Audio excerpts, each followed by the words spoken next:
নমস্কার বন্ধুরা, কেমন আছেন সবাই? আশা করি আপনারা সবাই ভালো আছেন। আমিও খুব ভালো আছি। আমার একটা নতুন ভিডিওতে আপনাদের স্বাগত জানাই। তো বন্ধুরা, আপনারা হয়তো বুঝেই গেছেন আমি আজকে কি বানাতে চলেছি। হ্যাঁ, আমি আজকে বানাবো চিকেনের রেসিপি। তো এই চিকেনটা হচ্ছে চামড়া দেওয়া চিকেন। হয়তো অনেকে জানেন চামড়া দেওয়া চিকেন, আমার খুব ভালো লাগে, তাই আজকে এটাই বানাবো। তো চিকেন বানানোর জন্য আমি এগুলো নিয়েছিলাম। আর এই যে দেখুন, চামড়া সদ্য চিকেন। অনেকে চামড়া সদ্য চিকেন খান, অনেকে আবার নাও খান, কিন্তু আমরাও চামড়া ছাড়াই খাই। তো মাঝে মাঝে মন হয় চামড়া দেওয়া খেতে, তো আজকে এটাই নিয়ে এসেছিলাম। তো প্রথমে মাংসটাকে খুব ভালো করে ধুয়ে নিয়েছি। এবার ওর মধ্যে আমি দিয়ে দিলাম টমেটোর পেস্ট, আর দিয়ে দেব আদা রসুনের পেস্ট, আর দিয়ে দেব দই, 2 চামচ দই দিয়ে দিলাম। আর দিয়ে দেব পরিমাণ মতো নুন। আজকের মাংসটা আমি আগে ম্যারিনেট করে রেখে দেব, তারপরে রান্না করব।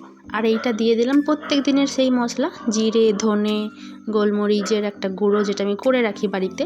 আর দিয়ে দিলাম শুকনো লঙ্কার গুঁড়ো, আর দিয়ে দেব হলুদ, আর দেব সর্ষের তেল। এবারে এই সবগুলোকে খুব ভালো করে মাখিয়ে নেব। এটাকে হাতে করেই মাখাতে হবে, মানে আমি হাতে করেই মাখাই, কারণ কি হাতে করে না মাখালে মনে হয় ঠিক মাংসটা মাখানো হলো না। তাই হাতে করেই খুব ভালো করে এই মশলাটার সাথে মাংসটা মাখিয়ে কিছুক্ষণ ঢাকা দিয়ে রেখে দেবো। কিছুক্ষণ মানে 1 ঘন্টা মতন রেখে দিলাম। এবার কড়াইয়ে আমি তেল গরম করতে দিয়েছিলাম, তাতে মাংসের যে আলু দেবো সেগুলোকে ভেজে নিলাম। এই যে দেখুন, আলুগুলো আমার ভাজা হয়ে গেছে। সরি, আমি ভুল বলে ফেলেছি, আলুগুলো আমার ভাজা হয়ে গেছে। এগুলোকে তুলে নেব। আর ওই তেলেই আমি দিয়ে দিলাম কিছু গোটা গরম মশলা। গরম মশলা হয়ে গেছে। এবার আমি দিয়ে দেব কুচনো পেঁয়াজ। কুচনো পেঁয়াজগুলোকে খুব ভালো করে ভেজে নেব। এই যে দেখুন, আমার পেঁয়াজগুলো ভালো করেই ভাজা হয়ে গেছে। এবার আমি এর মধ্যে দিয়ে দেব ম্যারিনেট করে রাখা মাংসগুলো। অনেকেই এইভাবে রান্না করে থাকেন, আমিও করি। তো আজকে এইভাবেই করে নিলাম।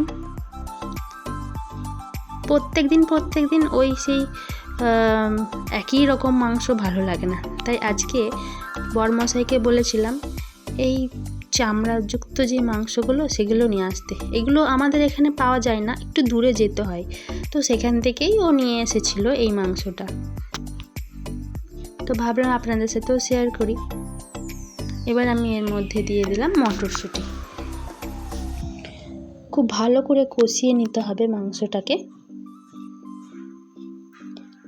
এবার আমি এর মধ্যে দিয়ে দেবো ভেজে রাখা আলুগুলো।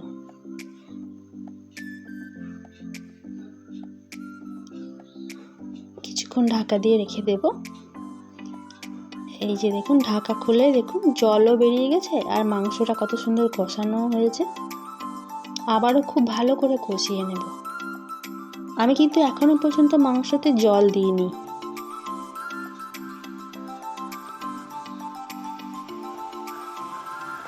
এই যে দেখুন কত সুন্দর মাংসটা কষানো হয়েছে, আর তেলটাও ছেড়ে দিয়েছে। এইভাবেও খাওয়া যায়, কিন্তু আমরা যেহেতু দুপুরবেলায় খাবো, তো এরকম কষা কষা ঠিক দুপুরবেলাতে ভালো লাগে না। এগুলো রুটির সাথেই ভালো লাগে ঠিক কষাটা। তো দুপুরবেলায় খাবো, তো একটু ঝোল ঝোল না হলে ভালো লাগবে না, তাই আমি এর মধ্যে জল তো দেবই। যে মশলা ধোয়ার জলটা আমি দিয়ে দিলাম এর মধ্যে। মশলা ধোয়ার জলটা দিয়ে আবারও খুব ভালো করে নেড়ে চেড়ে আমি এটাকে কিছুক্ষণের জন্য ঢাকা দিয়ে রেখে দেব, ফুটতে দেব।